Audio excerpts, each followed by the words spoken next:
years, man. The next couple years was a lot of incarceration and homelessness, and it was like I would be out of jail for 6 months, and I would be like, man, today might be the day. It might be time to go back. And it's like you tell that to somebody in church or a normal person, what I'm saying, that they're gonna look at you like you're crazy, and a great day to ruin my life. Yup, and I'm like, maybe I'll go to jail today. You know what I'm saying? And in and out of jail, and I remember the last time I went to jail was like December 2017, and prior to that, I got arrested in like 4 or 5 parishes, and I knew. When I got arrested, I was like, man, I'm about to sit down for a little while. But I wasn't like, I'm done. You know what I'm saying? I remember calling my mom, and she was kind of happy. It was like 2 weeks before Christmas, and I'm like, I just want to let you know I'm in jail. And she's like, well, what you going to do? I'm like, I have no idea. I'm like, still hurting, still detoxing. I'm like, Merry Christmas, Built by the rested, you can't tell me nothing. Built by adversity, live by courage. Everybody doubted me, now everybody proud of me. I swear to God, I'm gonna be everything I want to be. What's going on, y'all? Welcome back. It's your favorite boys from Built by the Red Stick. Lord. Presented by Elevate Treatment and Legacy Center. We come to you every Friday on the YouTube. We dropping reels on TikTok, Facebook, and the gram. Do us a big favor. We're going to beg you every single episode. Go to your phone. Smash the subscribe. Since you already subscribed, go ahead and like and share. And then go to our TikTok, because that's the easiest way to find it. Go to our profile, click the link tree, and subscribe to everything on the platform. Everything. Done. It's your favorite duo since Jordan and Kerr. Michael Oakley, the one, the only, Ronnie Leduff. Yes, Lord, we back in the building, and you gonna alley-oop? You got it. I got alley-oop. All right. Here we go. And today, for an hour, we have the pleasure of presenting... Ladies and gentlemen, boys and girls, cats and dogs, goldfish, and even naked mole rats. You've been looking for them. Look no further. We got him in the building. Now, you probably seen him online doing his famous king cake review. You probably seen him online doing his famous real estate tours. You probably seen him in a marathon, a triathlon, a half-a-thon, an Ironman. Hell, he probably even doing Ramadan. Ain't no telling this man doing everything. If you looking to elevate your real estate space, then look no further. We got meme agent Abe Slocum in the building. Give him a Built by the Red Stick club, baby. Welcome. Thank you for joining. Sir. Best hype man in the business. Up, that is the best hype man in the business. Best hype man in the Ronnie, business. you a lefty? I'm a righty. Okay, I saw you throw that left up when Mike threw the alley-oop. I can't throw my right arm up because it's gonna bend the mic and the producer. I gotta protect the equipment. I got you. You can look. This you can get one call and that's all, bro. You call my man, you get in treatment. Then once you get sober, get your shit together, you call him, he'll get you a lease. Yep. Then once you're done with leasing and you ready to buy, you call him back. He gonna sell it to you. And then when you want to get an upgrade, you can call him, he'll sell your house, find you a new one. Then when your wife leave you because you done got too fat and you out of shape, you can call him and he'll get you in shape. He gonna put you on the bike and get you some miles, bro. Let's go, baby. I'm telling you, bro. I remember this dude when he was funny story. Abe was my tech when I got sober. So Abe has watched For me. detox? Yeah. In April of you went to Baton Rouge I went Detox? to Baton Rouge Detox and then came to you. The good old BR Detox. Yep. BR Abe was my Detox, tech. man. They used to make the best peanut butter and jelly sandwiches. Yes, sir. Yes, sir. But now it's cool, man, to sit there and be able to watch you grow and, become a father, become a husband, become a productive citizen of society. And 2-time or 3-time father? 3-time. I We got got a new baby. We had Lincoln, we got Ruthie, now we got... I don't know yet. We debating about the name. I tried to get an exclusive. Look, you see, I tried to ficky that thing in there, get an exclusive. My wife is stuck on Major right now. I like that. And I like Saint, but she doesn't want to go with Saint. So Saint is ironic. because neither one of us was dead now, Paz. But Major kind of coincides with your service background, which we'll dive into a little bit later. I love Major. I love Major, bro. It's gonna be a boy. Yeah, boy. Because you ain't see the gender reveal, but you gotta start watching, bro. You slacking, bro. But now I love music too, so like Major, Minors, all that stuff. So I like Major. I think I'm the LSU player. What's his name? Major Burns. Yup. And you know, we went to some football games this year, and I guess that name caught in her ear, and she was like, Major Burns' card was fire on NCAA. They also used to have a quarterback. Major Applewhite. Way back in the day. Yeah, come on, man. I know my Played Major Payne. Major Payne. That was such a great movie. That was a good movie. Well, welcome aboard the Built by the Red Stick. Been a long time coming. We did a little break of guest. Yeah. Now we have 2 fire ones and another one. We're just dropping. We're out here dropping heat. Careful. We're out here dropping heat. Be careful. We might fuck around and become syndicated. You learning, baby? Hey, come on, bro. You learning? I've been reading, bro. So, Abe, won't you tell us a little bit about how you found your way to? Because you're not originally from Baton Rouge, correct? No. So, how'd you find your way to Baton Rouge in the recovery community, in the real estate? Just a little background on the adversity and things that you had to overcome to get to the point in life you're at right now. Yeah, man. I actually came to Louisiana in 2005 for Mardi Gras. And I came to visit one of my buddies from the Navy. He was from Crowley, Louisiana. Shout out Crowley. That's right. And came down here for Mardi Gras, man. And he was like, you know, we want to show you a good time. And Crawfish Ball. We did New Orleans. We did Lafayette, Mardi Gras. And we just had a good time, man. And I was like I was just getting out of the military, and I was going through some things. And I was like, you know what? Like, pretty much just packed up the car, bro. And, you know, what they say, I came down here on vacation. I left on probation and came back on revocation. And Yes, indeed. Yeah, bro. And I always say, you know, when I'm speaking other places, you know, it's like I came down. You know, it's like they got a meme or something. It's like party until you're homeless, you know? And and that's what I did over the years, you know? And I came down here in 2005 and, you know, enrolled at UL, Lafayette, Louisiana, Raging Cajuns, baby. And best food in the country, the 337. Whoa, nah. And hey, man, well, we're in the Red Stick. So, well, first off, Baton Rouge ain't got it. Man, look, man. We got good food. We got some good mamas out here. Yeah, we got good food. And why? But you said it yourself when we had Shakir on. You said the 337 got better food than the 504. oh Because yeah, I was scared of Shakir, and I had to for the 337 when he was right there. bro. You can go to a gas station and, you know, Karen Crow or Nah, just that's real, bro. you know, that's and real. and- That's real. and Lafayette does have good Dude, food. I love my shrimp po' boy. Lafayette has the best shrimp Old time po' boys, grocery. bro. Old time I grocery. think we talked about this before. Oh my God. Old time grocery. And but yeah, no, I came down here, you know, and went to school. Well, didn't go to school, enrolled in school. It's a difference. Yeah, A big difference. I did the same thing. got my first GI Bill, you know, and was like, I'm rich. You know what I'm saying? And How much were they back then? man, I think it was like $1,500 or something. It was over $1,000. Yeah. But I mean, back in 2005, You're right. That was right. $1,000 go a long way. that was a come up, you know. And you put $5 of gas in the car and get around. That's true. And came down here, man, and you know, just enjoy life. And eventually, you know, the partying and things like that caught up with me, and just things got bad for me, you know. Struggled for a lot of years, you know. I took a brief hiatus from Louisiana. I went back to New Jersey where my mom and sister were at. Went back up there, got introduced to heroin.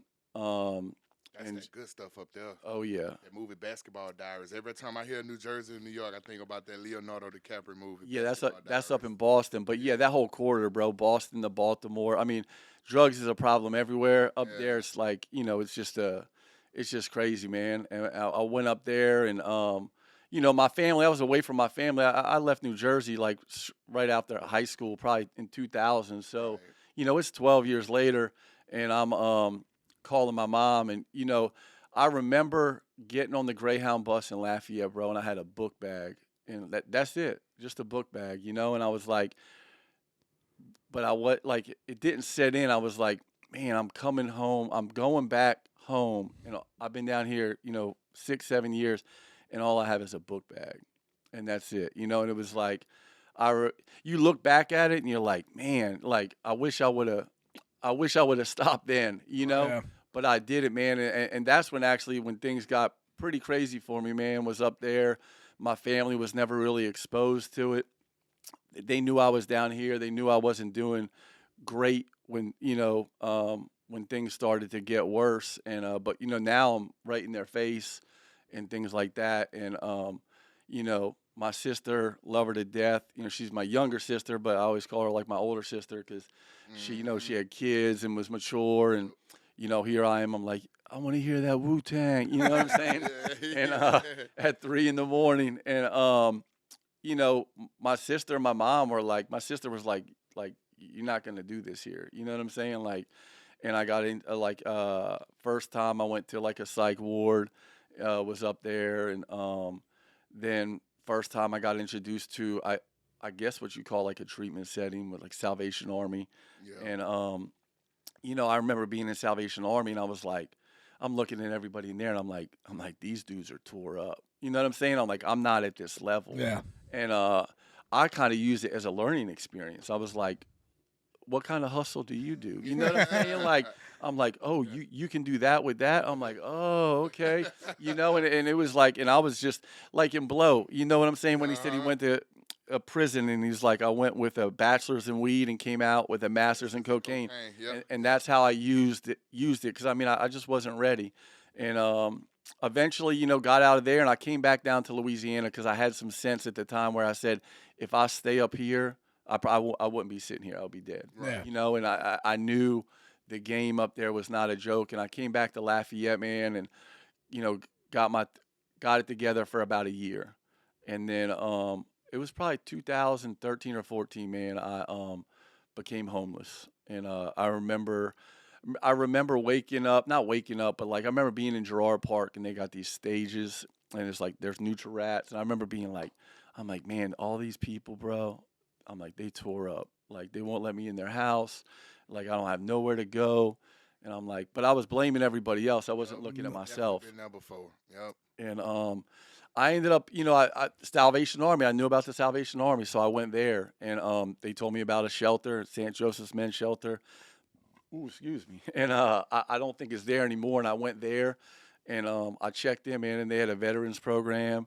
And they ended up making me the resident manager over there, bro. Hell yeah. Which was crazy, right? That's Donation. like making community leader when I was in treatment. Yep. What I'm saying? I hang my hat on that. but the next couple years, man, was a lot of incarceration and homelessness, and it was like I would be out of jail for 6 months, and I would be like, man, today might be the day. It might be time to go back. And it's like you tell that to somebody in church or a normal person, you know what I'm saying, that they're gonna look at you like you're crazy, and a great day to ruin my life.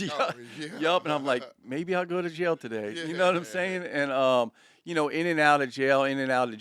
And I remember the last time I went to jail was like December 2017. And prior to that, I got arrested in like 4 or 5 parishes. And I knew when I got arrested, I was like, man, I'm about to sit down for a little while. But I wasn't like, I'm done. You know what I'm saying? I remember calling my mom, and she was kind of happy. It was like 2 weeks before Christmas, and I'm like, I just want to let you know I'm in jail. And she's like, well, what you gonna do? And I'm like, I have no idea. I'm like still hurting, still detoxing. I'm like, Merry Christmas, Yeah. And while I was incarcerated, and I guess I'll call this a God moment for me, looking back at it. While I was incarcerated, man, I spent about 5 months in there, and 5.5 months, something like that, and had to go to court a bunch of times, and getting bonds revoked all over the place, and didn't really know where I was going. And I got locked up in this pod, man, and I'm running it with you guys. And I remember going to bed that night. My cellmate said, man, do you know what that guy is in here for? And I said, no, I have no idea. And he said, man, he's getting ready to go to trial in like a week, and he had murdered his girlfriend or his baby mama, something like that, and he was, getting ready to go away for a long time. Yeah. And it kind of like it did something to me, because I was like, I put myself in his shoes, and I was like, how, like, I'm no different than this man at all. You know what I'm saying? Like he was getting high, things like that. So I started like playing certain, situations, driving cars recklessly, just doing reckless stuff, man. Right. And I was like, bro, Nope. that could be me. Yeah. And I kind of made a decision at that point in time where I said, am I willing to give up my life for this other life? Right. And I remember at that time, I called my mom like later that week, and a friend from Baton Rouge that was in recovery had reached out to her on Facebook and was like, hey, we haven't seen Abe on Facebook. Is he all right? And my mom was like, he's locked up. So she told me that, and I already had the seed planted with him. Mm-hmm. And then she told me that, and I was like, man, I need to get to Baton Rouge. Yep. And then about a week later, I get called, and they're like, you got to go to court. And I'm like, I've been locked up like 5 months. I'm like, go to court again? I'm like, all these charges keep piling up. So I go downstairs, and the judge was like, hey, you had a bond in East Baton Rouge, and it's been revoked. And I was like, so I was like, I'm going to EBR after this? I'm going to East Baton Rouge? And he was like, yeah. And I was so happy. And everybody in the courtroom was like, what in the world? And I was like, I'm going to sober living out there, and they're looking at me like, okay. And I was like, I needed to get out there. I was like, y'all giving me a ride, and they were just looking at me like, what in the world? So yeah, man, May 24th, 2018 is my sobriety date. And that's the day that I got out of East Baton Rouge Parish Prison and started my journey in recovery, man. Yeah. And, so a lot of people don't understand it. Like he was sitting in jail. So you wasn't using while you was in jail, right? the last time I did use was in jail. Right. And it was terrible. Okay. So what day was that? I don't remember. But you had some clean time before the 24th, right? Probably. Yeah. Oh yeah. Yeah. 100%. Yeah. So a lot of people hear my story and be like, okay, if you last used like April 11th, then April 12th would be your sobriety day. But no, April 13th, I used that day because that's the day I actually started doing stuff towards my sobriety and like getting the help that I needed. So you had that clean time, but you used May 24th. So I just wanted to kind of point it out to people that we do that. Like, that was the day you actually started taking this life serious and making the steps towards where you at now. Mm-hmm. That's cool, bro. And a lot of people don't know this, or maybe they do because they watch people online like other people don't. But I ain't gonna say every year, it seems like more than that, you'll go shake the bell for Salvation Army in front of Walmart or whatever location it is. Yeah, man, I do that. That's something I've done since I've gotten sober. I think COVID was the 1 year that I missed. Yeah. And I think maybe my first year of sobriety, I didn't do it. And then, Salvation Army gave me a job for 6 weeks. I rang the bell when I was homeless, and, they paid me. And, at the time, I think it was, $10 an hour. And we worked a 60-hour week, and then they gave you 20 hours overtime. And I remember, you talk about a humbling experience, man. I was shaking that bell all around Lafayette. And I had worked at a lot of restaurants in Lafayette. I worked at some really nice restaurants. And I'll never forget, man, I'm shaking the bell in front of JCPenney's on Pointe de Mouton. And here comes a family that I used to wait on a lot, And I'm like, and they're like, Abe, what's up? And I'm like, hey, what's going on? And he's trying to put money in my pocket. I'm like, bro, I'm good, And he was like, no, you're not. You know what I'm saying? And I was like, no, I'm straight. Like, I'm just volunteering, And I'm trying to play it off. And he was like, man, bro, we're going to pray for you. And I was like, I'm going to pray for you too. You know what I'm saying? It's. Don't pray for me. I'm going to pray for you. Yeah. We have a pray off in this thing. But, it's, so every year I get to do that. And this year I actually got to go to Lafayette and do it outside of the mall. And I got to see, some people from, I guess, where it started.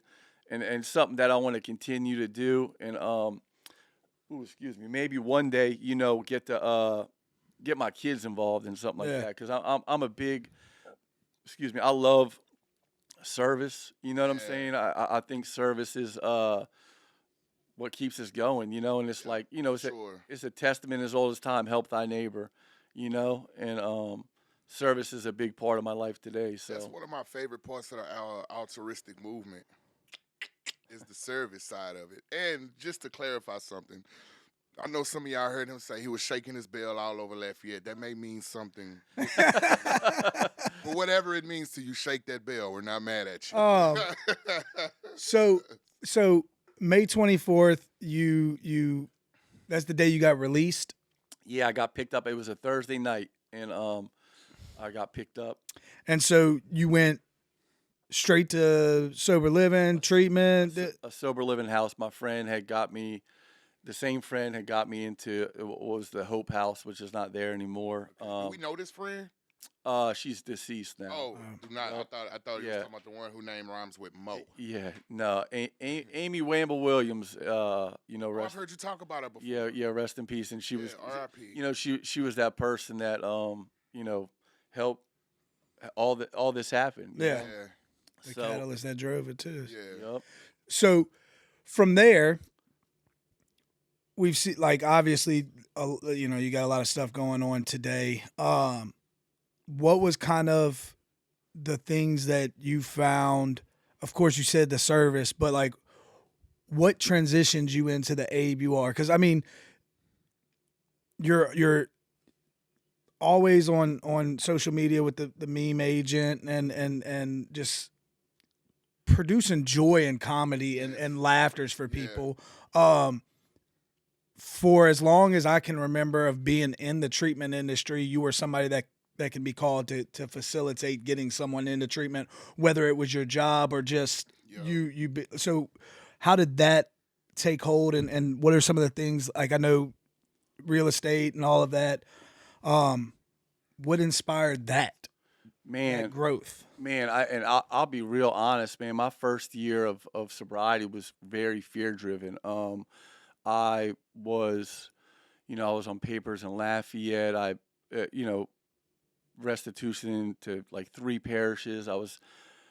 Had a theft charge in East Baton Rouge, and Judge Bo Higginbotham in East Baton Rouge. Yeah, and that's what everybody. He was like, that man put the fear of God in me, bro. And when he first came on the bench, bro, he wasn't playing with nobody. No, and I sat in his courtroom for months, you know, and you know, so like the people that you guys see and me cutting up and stuff like that. My first year, I was, you know, everybody was a suspect, you know? And I didn't have, you know, it's like I heard somebody speaking one time, and she said, you know, you would go to these dances after these conventions and stuff, and she said, we got a dance, like, I can't dance in front of people. Like, people are going to judge me, you know, or I got to dance with the lights on. And, like, eventually, over time, I stopped caring. You know, I started, like, I'm going to be me, you know, and I stopped caring what other people thought and stuff. But, like, a big part of my recovery and things, you know, I did sober living for, I don't know, man, 15 months, something like that. You know, I met my wife, bro. My wife, God, obviously, you know, first and foremost. I met my wife, bro, and funny story about meeting my wife, man. And I talk about this a lot is, and I talk about these charges, right? So when I got sober, I love to steal, you know, you know, like for real. I love to, like, out of a store, I'm gonna get you. You know what I'm saying? Like, and it doesn't matter. And I just said I'm not gonna, like, when I got out of jail, I said I'm not gonna steal. You know what I'm saying? No matter what, I'm not gonna steal. I remember going to the thrift store across from my sober living house, bro, with my jail papers, and I'm like, I need some clothes for a job interview, and they gave me some tuxedo pants, and I was like, are y'all playing with me? You know what I'm saying? They had the pockets in the front. They were polyester. It was June, bro. You know? And I was like, June in Louisiana. And I'm like, I got to be grateful, you know? And, but, you know, I met my wife, and my wife and I talked for a couple months before, you know, anything happened with us on that level.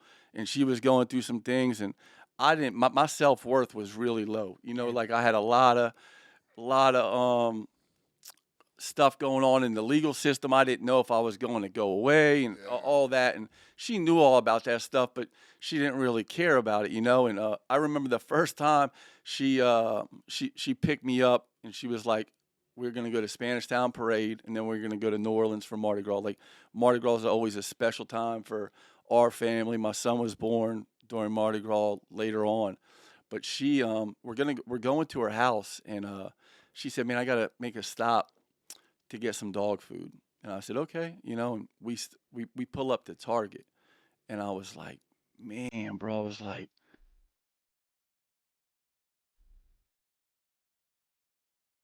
Welcome to Elevate, a place for people like you, built by people just like you. We're committed to helping all elevate from the destruction of addiction. I hope I would give somebody who's either new in recovery or that's currently struggling with addictions, today can be the last day that you struggle, the last day that you wonder how you're going to have to chase down that drink, that fix, whatever the case may be for you.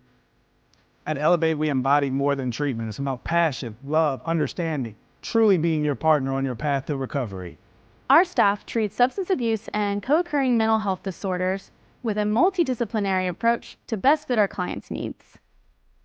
We all just embrace each other. We genuinely care, check up on each other. And it's not an act. You matter. You're more than what you've allowed yourself to assume you were.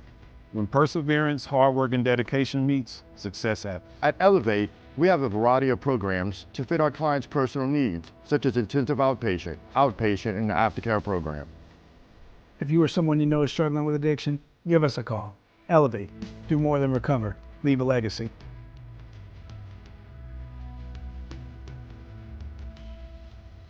I'm like, God got jokes, man. I'm like, and the charges that I have in East Baton Rouge was with Target, both stores, and I'm not allowed in there, you know. And I'm like, dude, like, what do I do? And like, she was like, parks the car, and I'm like, oh, bro. And I'm like, I can't go in.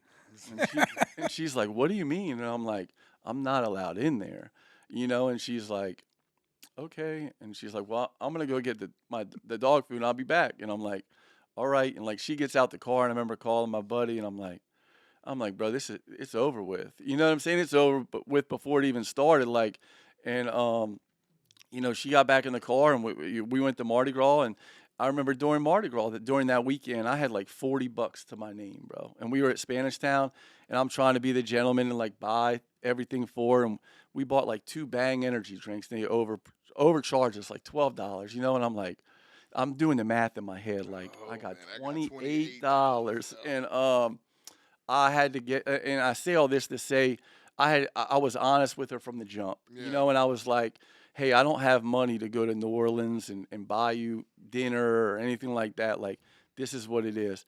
Hey, bro. And it's like, she was with me when there was nothing, you know. And eventually, you know, we got together shortly after that. I got a job at Baton Rouge Detox.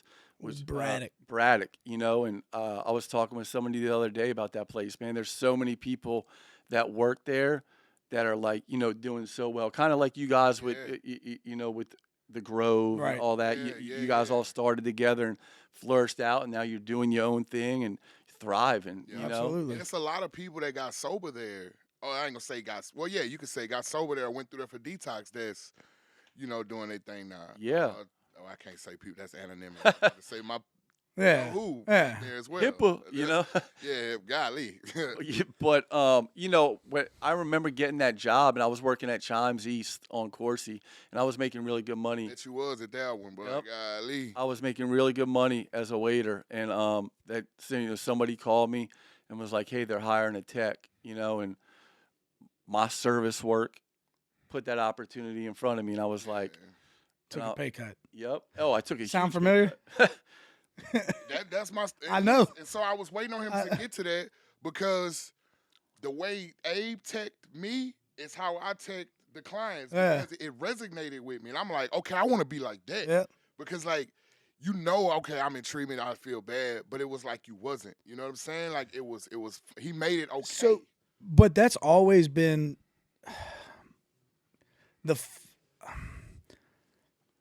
it's always been like the foundation of a good treatment center, I'll say, is your, I don't want to say lower level employees, but like a counselor is only going to do so much, and you only spend so much time with a counselor. But like, you with them, it's not just you one-on-one. yeah, it's you and but like 11 other people. having a facility that has genuine people as their techs, or even the nursing staff, and just even, you know, for places that provide that don't bring in food, whether it be the lunch lady or whoever, the cook or whatever it is, like having that person just show you like, hey, I was there, and you know, I don't have the most glamorous job right now, but I'm happy as a motherfucker. Yep. Creates a profound impact on those 10, 15, 30 days sober. 100%. You know? I say this all the time to me, and I'm not being biased because that's why I started. The tech is the most important part. Oh yeah, 100%. You're there on the weekends. You're there late at night. You're there early in the morning. You know, you're that first line of defense where somebody's like, "Hey, I want to leave," and you got to talk them off. A lot of times, you're the one that's going to be able to. They don't want to hear from the counselor. Exactly. They don't want to hear all that. I prided myself on having the highest retention rate when I was working at the Grove too, as a tech. You know what I'm saying? I do pride myself on it. Dude, I used to want to be around the client so much. Mike would be like, "You can't, like, you literally can't work no more. We will get in trouble. Let somebody else take the shift, bro." And it was cool to be at Braddock, man, at the time, because when they hired me, there was a lot of rumors of them closing. Yeah. And I was like, you know, you're going to give me 40 hours and all that. And they said, yeah. And a week after I worked my first week, they're like, hey, we just cut everybody's hours in half, and you're going to work every other week.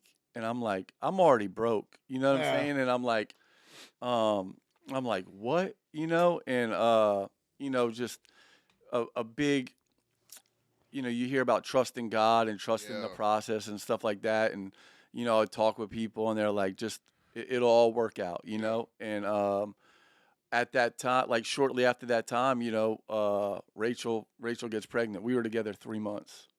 3 months, that's it. And I remember I just got like the queen bed in Oxford House, and I'm like, she's literally like, hey, look at this. And I'm like, oh, you know, like, man, I just got my own room. You know what I'm saying? Like, and so, you know, shortly after that, bro, my wife, Rachel, she's been just, you know, she helped me get my driver's license, and she was like, and, you know, the pride gets in the way. I'm like, you're not going to pay for that. And she's like, you're going to pay me back. Yeah. You know what I'm saying? And I worked as a tech, and, you know, when you first get that job at a treatment center, like a lot of us, when you first get sober, I want to be a counselor. You know what I'm saying? I want to change. I never said that. I never wanted to be a counselor. That changed real quick when I saw all the notes they had to do and all, you know, and I'm like, maybe I can change the world another way. You know what I'm saying? And I love treatment, man. I love working at a treatment center.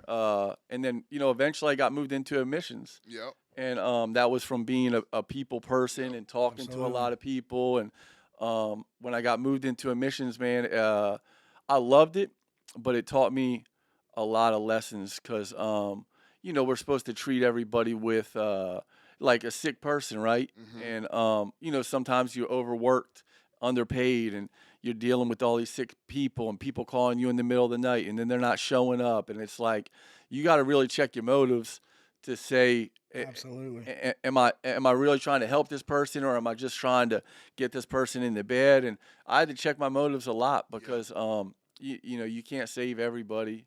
You can't save anybody. Yeah. You know, all you can do is set an example, or, you know, and that job took a toll on me, man. In admissions, COVID happened.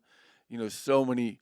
I mean, I know both of y'all can go through your phones. I can go through my phones, and it's like, I think Dominique said it on the last episode. Like the last 5 years, we've known the amount of people that we know that died is crazy. It's more than the amount of people we'll know. Yep, that's real. And you know, I was working in admissions. Lincoln was born. COVID was going on. And I had to work through some resentments at that time because I was admitting people at that time with more money than me. Absolutely. You know, because they're getting the stimulus checks and unemployment, and I can't afford diapers. Well, that stimmy had us booming. The unemployment was fucking wild. Yep, great. Those days were What I was wild. getting like, cause that was right when I was discriminated against at the said place. But I was getting like $1,400 a month in food stamps. Yeah. I got let go a month before the shutdown. Yeah. That is where the birth, like the real birth of Elevate started to take place. Yep. And look at you now. Hey, yeah. you getting paper. And so now you're at Uprising, correct? Yep. Doing some marketing and then the real estate. Another thing I want to talk about, because me and Ronnie have made reference to it with when we started this, I just started a physical health journey, right? Started working out and all of that. But that's one thing you've been doing for a couple of years now with started with what, like 5Ks and then moved to. Yeah, just started running when in the sober living house. Yeah. Man, there was a park right there on the airline, and I ran in high school, and I went out there, and I was like, so you got a running background before this? Yeah, but that was 20 years ago. Yeah. You know what I'm saying? Like that's dead. You know what I'm saying? Like saying I have a wrestling background, I should go wrestle. No. Yeah. No. No, so I started running in the park, and it's a peace of mind thing, and I can disconnect from a lot of stuff, and through running and working out and stuff like that. And I mean, I look at it as like a savings account now, like I have 2 kids and another one on the way, and it's like I'm taking care of myself to hopefully live a long life, to be able to be there for my family. I'm trying to catch up with you with kids. Ooh, Yeah. you gonna catch me. Oh yeah. Keep going. Keep going. It feels better and better every time. Before you know it, you're gonna have 6. Yeah. What do you think the training and so you're training for a triathlon right now, correct? What's today? Today is Wednesday, so a week from Sunday, probably 10 days now, I'll be doing my first Ironman 70.3. Okay. Let's go. Galveston, Texas. So what do you think as far as like getting involved in that and the training and the discipline and the challenging yourself to do that has contributed to your mindset for recovery, for overcoming, for facing adversity? Good question. I found a group of guys that I train with, but the majority of the time, anytime you're training for something, you're training by yourself. Right. So it's like a mental chess game going on. It's like, do I want to get out of bed today? Do I want to go? And a lot of times you just got to go. You just got to show up and start. Once you start, Muscle memory to take care of itself. it's easier, but it does spill into all the other areas of my life, when it comes to real estate, or it comes to, working for Uprising, or my kids. Lincoln sees me running and he wants to, Daddy, I want to run a race. He just did a 5K this weekend, and it was a run walk, and he was like, Dad, I'm tired, but I was like, okay, we can stop. And he's like, no, let's keep going. And, I didn't have to say, hey, you're going to go run a race. He was like, Daddy, I want to run a race, So, and I've had other people in the community hit me up and say, hey, I see you out there running and stuff. Like, I just signed up. And I tell everybody, man, sign up for a 5K, whether you run or you walk. That electricity from the race, there's so many people out there, like the LSU Tiger Run's coming up in May. You get to run in the Tiger Stadium. There's thousands of people out there, all different walks of life, bro. And it's like, it's just you against you, I'm not doing this to stand up on a podium and win the race. No. I'll never be on that level. And, but finishing, accomplishing something like that, for me, it's, it's, God bless you. It's rewarding. It's rewarding to be able to do that, and it takes a lot of time and a lot of discipline and, scheduling and cutting time out in the day to make things happen. But then it's like, oh, okay, I can do this. Well, then I can do this in a business aspect. Right. I can apply it in this area of my life. I like how you said that, because a lot of the times when I'm talking to clients and they want the AMA or whatever, and they like, think about it. Is finishing this 30 days really going to keep me sober? I'm like, no, it probably won't. But it'll subconsciously put in your mind that you finished something. Yeah. It's the feeling of us completing something. Because I know the whole time in an active addiction, and even before that, like I wouldn't complete nothing. I'll leave everything half done. So I like how you put that, like not being worried about being on the podium, this, that, and the third. It's just about starting it and finishing it. Yeah, the only That's thing, cool. the only thing we were completing is sentences. That's You know what I'm it. saying? That's it. I'm telling you, that's it. And I mean, I think that's an important aspect to highlight for anybody is like you made reference to the discipline aspect. And that, I mean, I talk about it all the time when it comes to recovery, and when you were talking about waking up and going for the run or going for the bike ride or going for the swim, like 90% of the time, I don't want to speak for you, but 90% of the time when I have something like that, I don't really want to do it.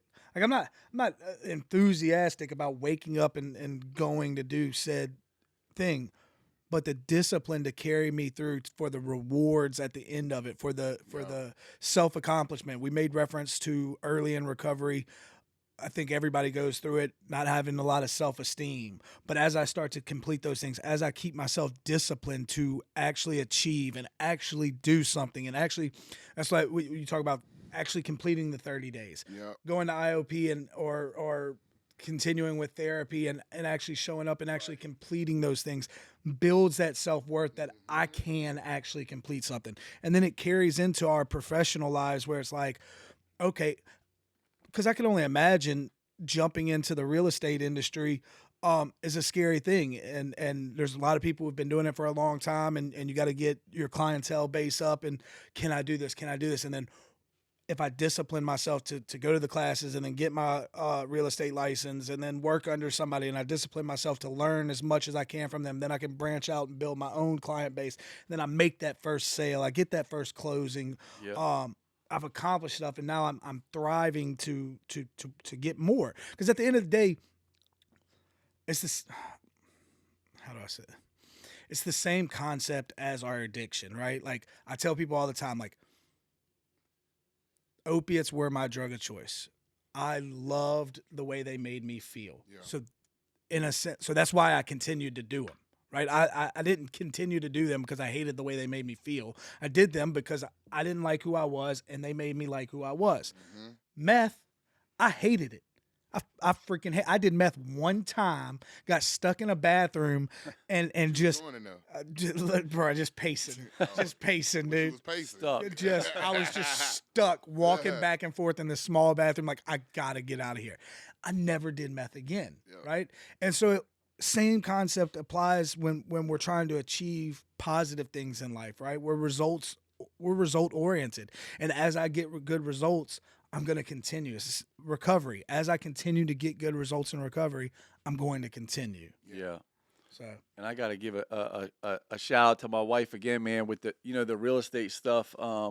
When you were talking about getting your license and starting out, and when I got my real estate license, you take a state test and a national test, right? And I went through the school and I took the test the first time and failed both of them. And then my wife's helps me study. I passed the state. I took the national test 12 times.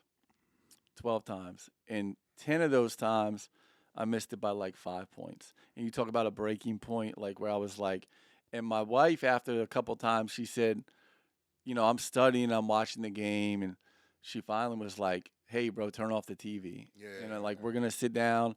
And I mean, I haven't been in school in 20 years. She's like, we're going to make a study guide and all this. And I'm like, what? And like a packet, A, B, C, and like parentheses. I'm like, what is all this? And she's like, this is what we're doing for 90 minutes every night.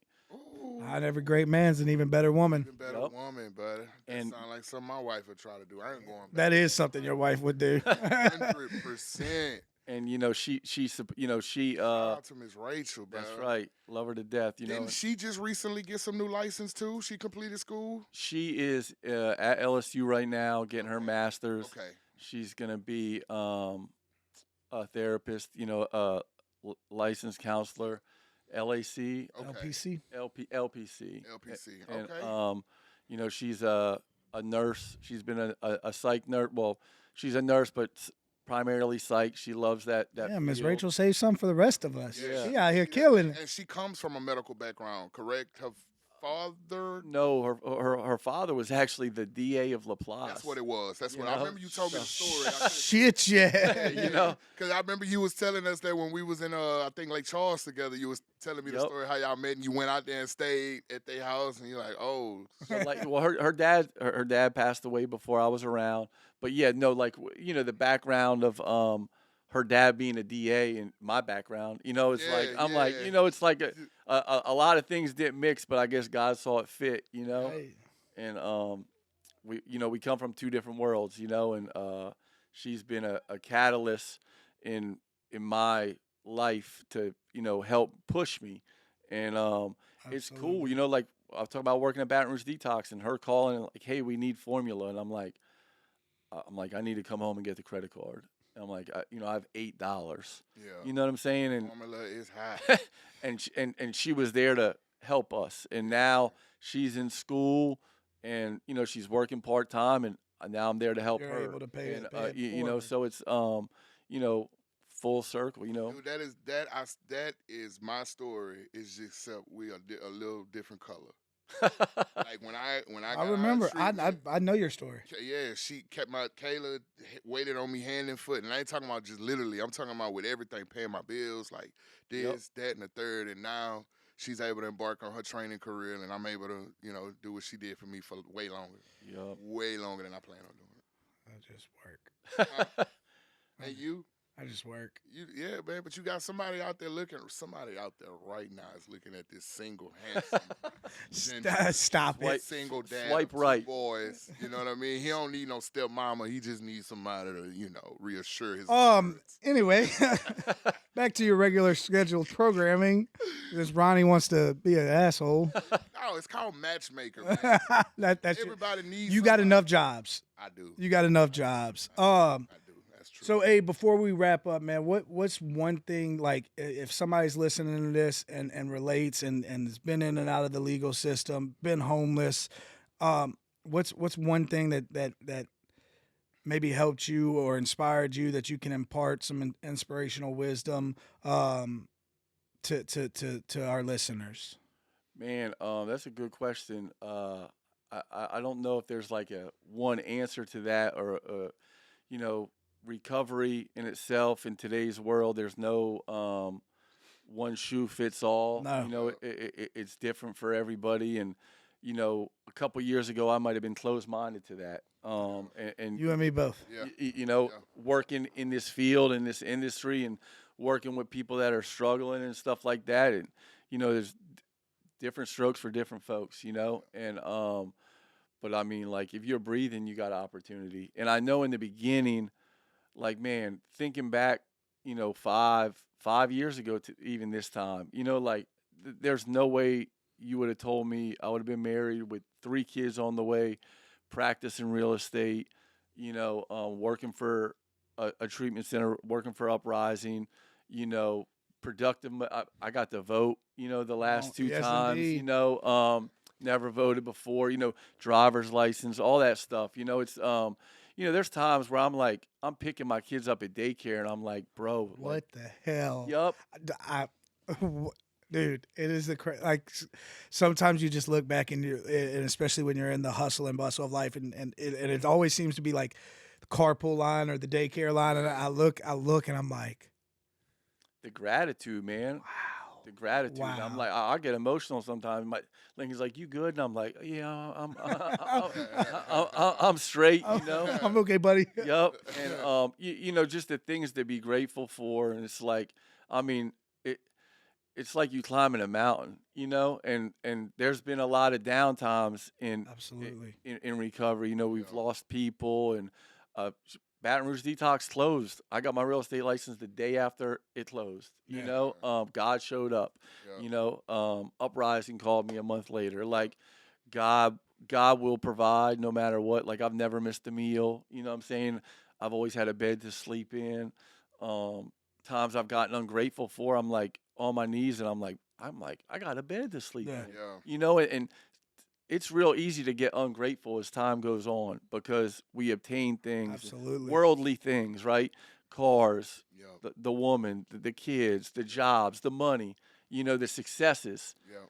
And it's real easy to forget, I was in some tuxedo pants at Burger Smith applying for a job, chafed up from walking in June, Oh, some tuxedo pants. Dude, I would have paid money to see that. Yeah, that would have been good And stuff. just stay the course, man. Stay, trust the process, and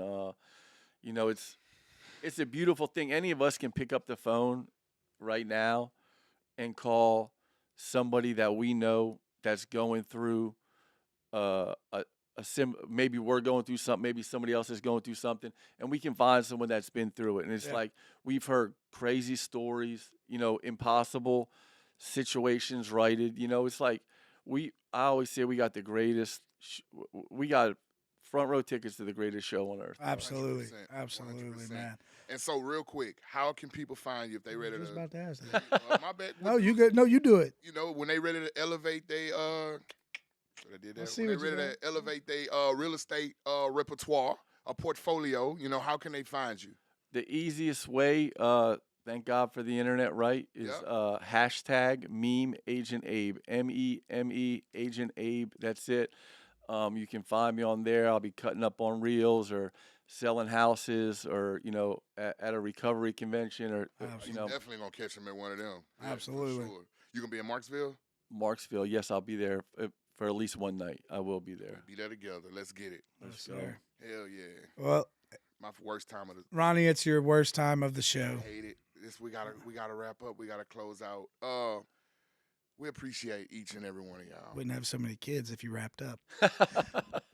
Hey man, if God wanted me to wear them, He would have been born with it. Ronnie said couches pull out. I don't. I'm telling you. Oh my God. But I was We born got with off everything. rail, I was baby. born with everything I needed. Thank Yes, you, God. Lord. We went up in subscribers, but we want to keep growing. Yes. Our likes are going up, our views are going up. The outpouring from the community, like I'm in random places. People like, hey, like you the guy from Built by the Rest. Like that really, really means a lot to us. And look, if you see us in public, I'm friendly. I don't know about Mike. He might speak to you, but I'm gonna speak. I'm gonna talk to you. We'll pray together. If you're going through something, you can always reach out to me. My number's on the internet. You can DM me at any time. Struggling with alcohol or drug abuse, call me. Mental health struggles, call me, DM me, text me. I promise you, I am ready to help. Absolutely. And we appreciate my guy, Abe Slocum, again, man, for coming to join us on the Built by the Red Stick podcast. And we're looking forward to bringing another one to y'all next week.